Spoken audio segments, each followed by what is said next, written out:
2024 లేదా 25లో డిగ్రీ లేదా బీటెక్ చదివారా? సాఫ్ట్‌వేర్ జాబ్ కోసం ఎదురు చూస్తున్నారా? అయితే కోడ్ జ్ఞాన్ 100 డేస్ కోర్సులో చేరండి, జాబ్ సాధించండి. నమస్కారం అలగరి రవీంద్రనాథ్ గారు. నమస్తే అండి శ్రీ గారు. సికింద్రాబాద్ లో జరిగిన ఇంటర్ విద్యార్థిని మృతిపై తీవ్ర కలకలం రేపుతుంది. తను కాలేజీకి కాస్త ఆలస్యంగా రావడంతో లెక్చరర్లు తనను దూషించడమే తన మరణానికి కారణమని చెప్తూ ఉన్నారు. ఇంతకీ ఏం జరిగింది? దీనికి సంబంధించిన లేటెస్ట్ అప్డేట్స్ ఏంటి సార్? సికింద్రాబాద్ మారడపల్లి దగ్గరలో ఉన్నటువంటి రాజా రామ్మోహన్ రావు ఉన్నటువంటి కాలేజ్, ఆ కాలేజీలో ఇంటర్ బైపీసీ చదువుతున్నటువంటి ఈ వర్షిణి అన్నటువంటి అమ్మాయి క్లాస్లో కాస్త టాపర్గానే ఉండేది. అయితే టాపర్గా ఉన్నటువంటి స్టూడెంట్ రాబోయే ఇప్పుడు ఫిబ్రవరి 23 నుంచి కూడా ఇంటర్ ఎగ్జామ్స్ జరగబోతున్నాయి.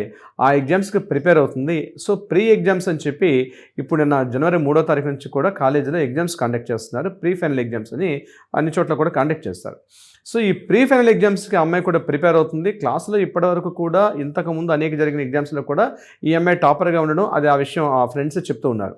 అయితే దీనికి సంబంధించి గడిచిన 2 రోజులుగా ఎగ్జామ్స్ అవుతుంటే నిన్న జరిగినటువంటి ఎగ్జామ్లో ఆ అమ్మాయి కాస్త కాలేజీకి లేటుగా వెళ్తే అక్కడ ఉన్నటువంటి ఇంగ్లీష్ లెక్చరర్, అదేవిధంగా ఫిజిక్స్ లెక్చరర్ ఆ అమ్మాయిని ఎగ్జామ్ టైం అయిపోయిన తర్వాత లేటుగా వచ్చారనే విషయంతో కాస్త మందలించడంతో పాటు ఆ ఎగ్జామ్ హాల్లోకి తనకి ఎలా చేయకపోతే కాస్త తిట్టారు, గట్టిగా మందలించడం కూడా కాస్త అబ్యూజ్గా తిట్టారని చెప్పి కూడా మనకు వార్తలు వినిపిస్తున్నాయి. సో దీన్ని ఆసరాగా చేసుకుని అమ్మాయి కాస్త మెంటల్గా చాలా డిప్రెషన్కి లోనైపోయింది.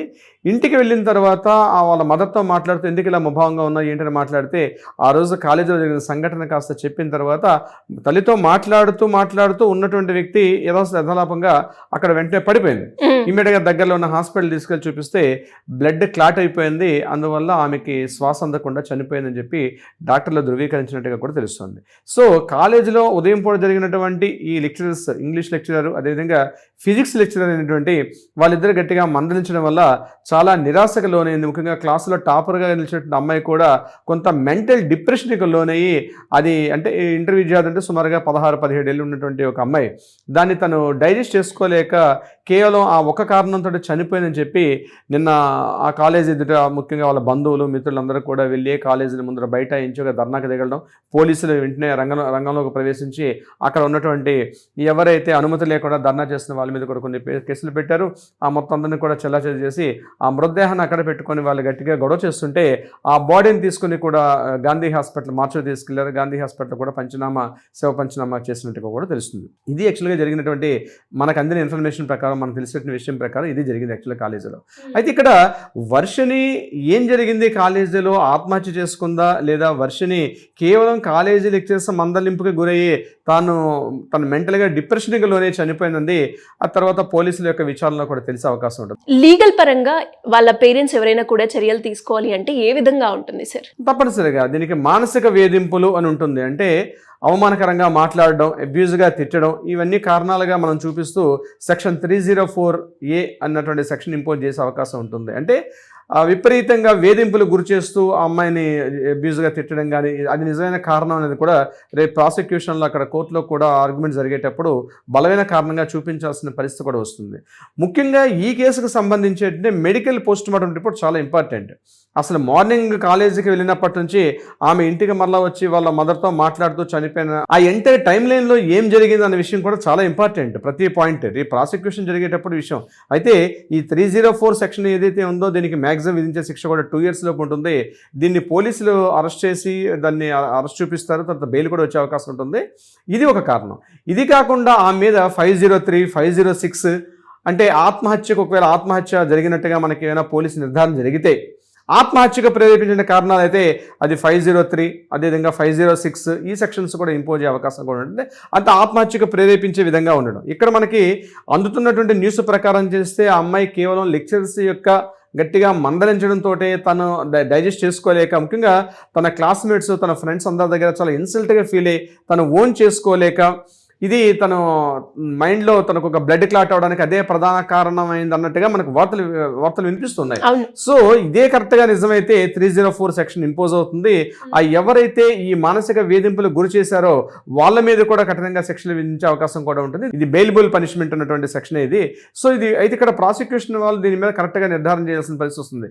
ఏదేమైనప్పుడు కూడా ఆ తల్లిదండ్రులకు మాత్రం తీరని నోటుగా చెప్పుకోవచ్చు. ఎందుకంటే 16-17 ఏళ్ళు పెంచినటువంటి ఒక అమ్మాయి అర్ధాంతరంగా తమ కళ్ళ ముందే తను చాలించిన ఆలోచించడం ఉంది ఏ తల్లిదండ్రులు కూడా డైజెస్ట్ చేసుకోలేరు. ఎంతో బంగారు భవిష్యత్తు ఉన్నటువంటి అమ్మాయి ఇట్లా జరగడం.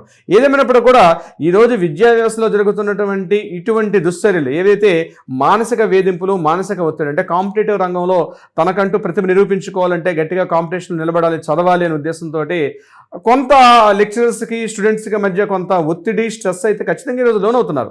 ఈరోజు సగటు ప్రతి మధ్యతరగతి వ్యక్తితో ఆలోచిస్తున్నాడు. ఈరోజు తమ పిల్లలు ఏదైతే చదువుతున్నారో ఆ ఒత్తిడి అయితే గురవుతున్నారు. ఆ ఒత్తిడి నుంచి ఎలా తప్పించుకునే మార్గాల మీద ప్రతి కాలేజీలో కూడా, ముఖ్యంగా ఇంటర్మీడియట్ 10th క్లాస్ స్టూడెంట్స్ దగ్గర ఒక కౌన్సిలింగ్ సెంటర్ని కూడా ఏర్పాటు చేస్తే బాగుంటుంది. అంటే పిల్లలు ఎవరైతే అందరూ ఒకే సమాన స్థాయిలో ఉంటారు. క్లాస్ రూమ్లో ఒకరు తొందరగా రిసీవ్ చేసుకుంటారు లెక్చర్ చెప్పేదని, కొంతమంది కాస్త స్లోగా రిసీవ్ చేసుకుంటారు. సో రిసీవ్ చేసుకుని దాన్ని మళ్ళా ఆ 3 గంటల పాటు ఎగ్జామ్లో పెర్ఫామ్ చేయాలి అంటే ఇప్పుడు ఏడాది పాటు అంతా చదివి ఆ లాస్ట్ 3 గంటల్లోనే ఆ యొక్క విద్యార్థి యొక్క భవిష్యత్తు నిర్దేశించబడి ఉంటుంది. సో దీని మీద కౌన్సిలింగ్గా ఉన్నటువంటి వ్యక్తులు, కొంత కాలేజీ వాళ్ళు కూడా దీన్ని ఇనిషియేట్ తీసుకోవాలి. ప్రతి కాలేజీలో కూడా ఒక కౌన్సిలింగ్ సెంటర్ ఏర్పాటు చేసి, ముఖ్యంగా ఎగ్జామ్స్ సెంటర్లోను ప్రతి కాలేజీలో కూడా ఒక సెషన్ ఏర్పాటు చేసి, వీక్లీ వన్స్ కానీ 15 డేస్కి ఒకసారి సెషన్ ఏర్పాటు చేసి, ఎవరైతే మానసిక వేధింపులు గురవుతున్నారో ఇట్లాంటి వాళ్ళ కౌన్సిలింగ్కి వెళ్తే ఒక సైక్రియాటిస్ట్, ఒక లీగల్ అడ్వైజర్ వీళ్ళందరూ అక్కడ ఉంటే తప్పనిసరిగా కొంతవరకు ఇటువంటి మనం అరికట్టే అవకాశం కూడా ఉంటుంది. ఏదేమైనప్పుడు కూడా జరిగిన సంఘటన చాలా దురదృష్టకరం. ఎవరు కూడా పోడ్చలేనటువంటి ఒక తీరని లోటుగా మనం చెప్తాం. ఇలాంటి ఎక్కడ జరగకూడదు, ఏ కాలేజీలో కూడా జరగదు. ఎందుకంటే మన అక్కలు, మన చెల్లెళ్ళు, మన పిల్లలు వీళ్ళందరూ కూడా మన సొసైటీలో ఉన్నారు. రాబోయే కాలంలో ఈ రేపటి పౌరులు ఈనాటి విద్యార్థులు కాబట్టి ఒక మంచి సమాజం ఏర్పడాలంటే తప్పనిసరిగా విద్యార్థులు మానసిక వేధింపులు గురి కావడం, మానసిక ఒత్తిడి. ఇప్పుడు ఏమైపోతుంది, ఇప్పుడు 10th క్లాస్ ఫెయిల్ అయిపోతే మార్కులు తగ్గిపోయినంత మాత్రాన ఎంతోమంది 10th ఫెయిల్ అయిపోయిన వాళ్ళు, డిగ్రీలు ఫెయిల్ అయిపోయిన వాళ్ళు కూడా ఈరోజు మల్టీ మిలియనర్స్ కావడం, అంటే ఎవరు ఏ రంగంలో వెళ్తారని మనకు తెలియదు. But foundation education important. So దానికి ర్యాంకులు అన్నటువంటి భూతాన్ని చూపించి వేధింపులకు గురి చేసి స్ట్రెస్గా లోనైపోతే మాత్రం రాబోయే రోజుల్లో మాత్రం మన పిల్లలు, రేపటి తరాలు మాత్రం కొంత ఇబ్బందులు గురే అవకాశం కూడా ఉంటుంది. ఇలాంటి సంఘటన ఇప్పుడు వర్షిణి విషయంలో ఏదైతే జరిగిన సంఘటన, ఇది ఒక గుణపాఠం కావాలి. ఇప్పటికైనా ఫుల్ స్టాప్ పెట్టి ఇటువంటి జరగకూడదు అని అయితే అందరం కూడా ముందుకు వెళ్లాల్సిన పరిస్థితి కూడా ఉంది.